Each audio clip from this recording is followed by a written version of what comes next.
The synoptic question is a component within Unit 4 and represents part of the key element of stretch and challenge. It is meant to be a challenging unit, and it effectively does what it says on the tin. In HY4 generally, candidates are required to demonstrate first and foremost the skills of analysis, evaluation, and judgment. They are also required to deploy appropriate factual knowledge and to use good quality of written communication.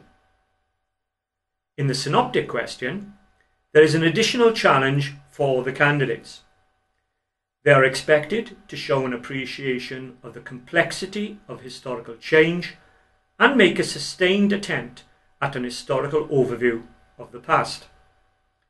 This will involve a discussion of the importance of the interconnecting factors which affect change over time. Candidates should draw together, where appropriate, the political, social, economic, religious and cultural aspects of the topic studied. In order to do this effectively, they are expected to cover the full 100 years of the outline period within their answer and to reach an evaluative judgment. The synoptic essay reveals a number of issues which need to be addressed to improve the overall quality of response. Too many candidates failed to cover the full 100 years of the period, or did so in a very mechanistic fashion. This often meant that candidates paid very little attention to the key issue or made some obvious but limited statements about it. This was then followed by a rather predictable attempt to bring in a range of other factors. This meant that candidates made a series of unrelated assertions rather than engaging in a meaningful debate about the complexity of historical change. This often resulted in a two-half essay approach, with in effect one half becoming totally unrelated to the other. These types of response do not show thinking skills. They do not exemplify the key skills of analysis, evaluation, or judgment. There was also evidence of pre-prepared answers, which are adapted to meet the demands of any question, but which ultimately fall short of answering the question set.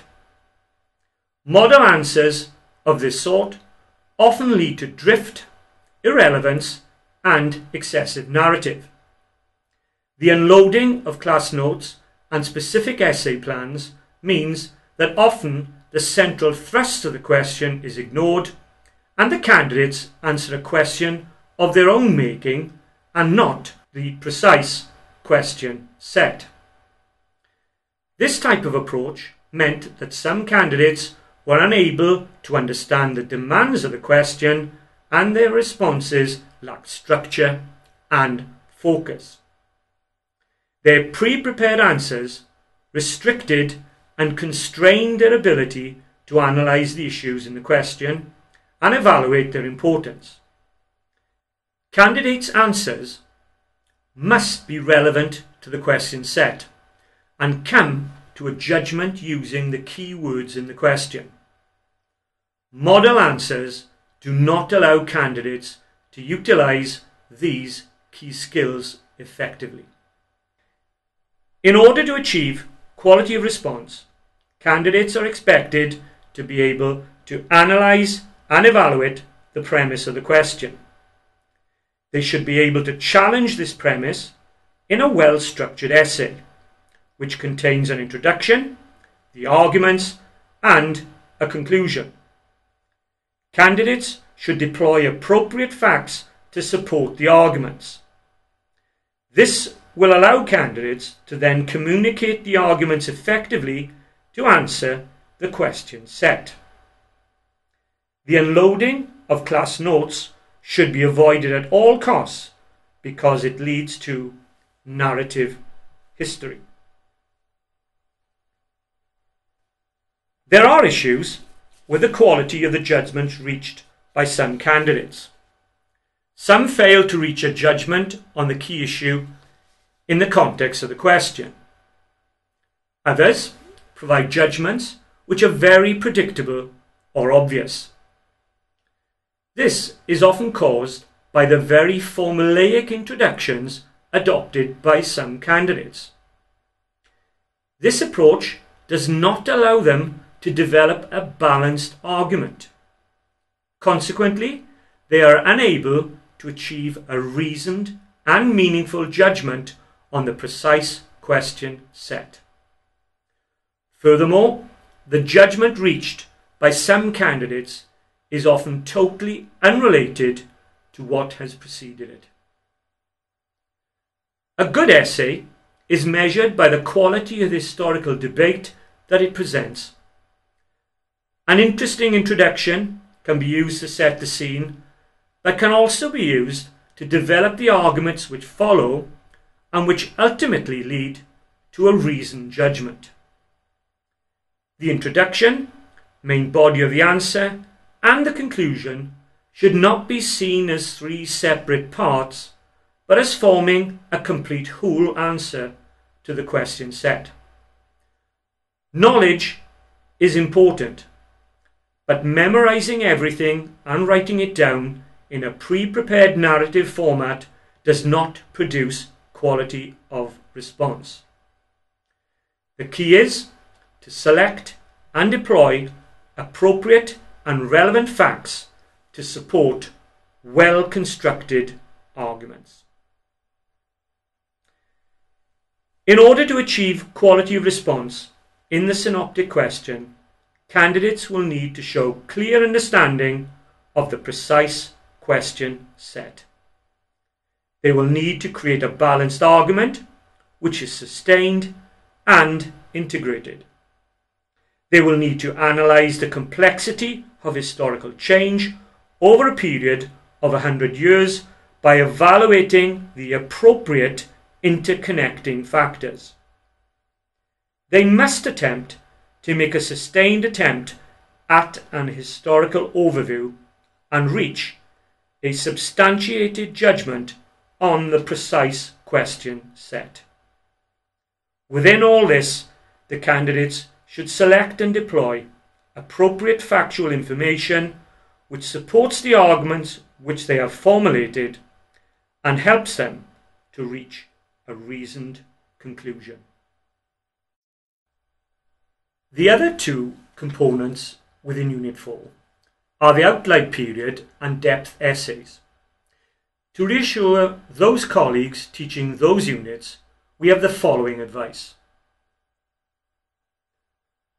All examination boards, reports and experience suggest that most students find timed essay writing very demanding. There is a need to teach history essay writing skills and the techniques, as these are not taught anywhere else. Too many candidates appear content to write two half essays, one half saying factors for and another saying factors against. These for and against essays constrain what good students can do, but they do provide a mechanistic structure for the middle and lower ability. The answer, in my experience, lies in teaching the structured approach to those who need it and encouraging everyone at first to attempt to produce a response which engages with the question set. Teach the structured approach last, not first. Too many candidates appear unable to support their work with facts. They need facts. Make them prepare a revision sheet and learn the stuff, if only for the exam. Timed test essays in class are a good guide provided they are not done to death. I let them bring their revision sheet to the early tests and then go on to memory only for the tests in a month or so just before the exams. Too many candidates write long descriptive passages which they have memorized. It is a good test of memory, but it is not good history. Just writing all they can remember is the biggest mistake they can make, and too many do just that. They unload their class notes. Irrelevant answers and narrative answers are the two main faults made by some candidates who would otherwise get better grades. Too many candidates appear unable to answer the question set. The best advice you can give them is to answer the question set. Model answers cost grades. Do not give them model answers for the examination. Teach them instead to meet the expectations of the examiners, and the most important of those is to answer the particular question set. What examiners want to know is, can the candidate, under the time pressure of 50 minutes, use the information they possess to answer the question they have been set? Can the candidates select relevant information from their knowledge to provide a well-written, analytical, evaluative and judgmental response? Examiners are marking the quality of the response, not the brilliance of your student's memory. In the open-ended essays, we are looking for a range of skills. They must know the material. They need historical knowledge. They must write well.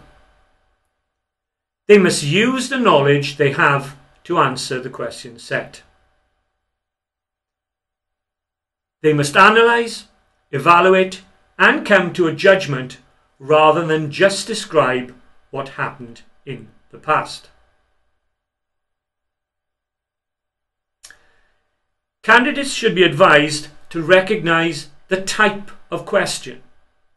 Is it mainly focused on evaluative or judgmental issues? In order to do this, they will have to identify the key words to debate. For example, in the Nazi depth paper, a possible question could read, "The German resistance group oppose Hitler primarily for moral reasons. Discuss." Clearly, the key words in this question are primarily for moral reasons. And that is the dimension which the candidates should debate. The candidates need really to write down an answer in a nutshell before starting the essay. Although some were primarily morally opposed to Hitler, the majority of his opponents acted out of self-interest or religious beliefs. The candidates could pose these questions before they begin to answer the question. Any well-argued and valid response is acceptable. They must at all costs avoid the narrative approach. Candidates should select the appropriate and relevant facts. Candidates should select the appropriate and relevant facts. Knowledge is important, but memorizing everything and writing it down is a waste of time. The point is to use your own knowledge to answer the question in a relevant, well-constructed argument. Substantial, detailed and accurate knowledge, well used, will gain high marks. A good A-level essay should be an argument. It should be carefully reasoned opinions supported by facts and drawn to a conclusion. Candidates should be advised to plan their essays. The analytical approach, looking at the historical argument, needs careful planning so that you have 3, 5 or 7 major ideas to discuss per essay. Try to encourage them to make a short essay plan before they start answering the question. In a nutshell, the candidates should be able to construct an essay. This will involve an introduction, the main body of the arguments, and a conclusion. And if they can, it would be a bonus if they could write it as neatly as possible.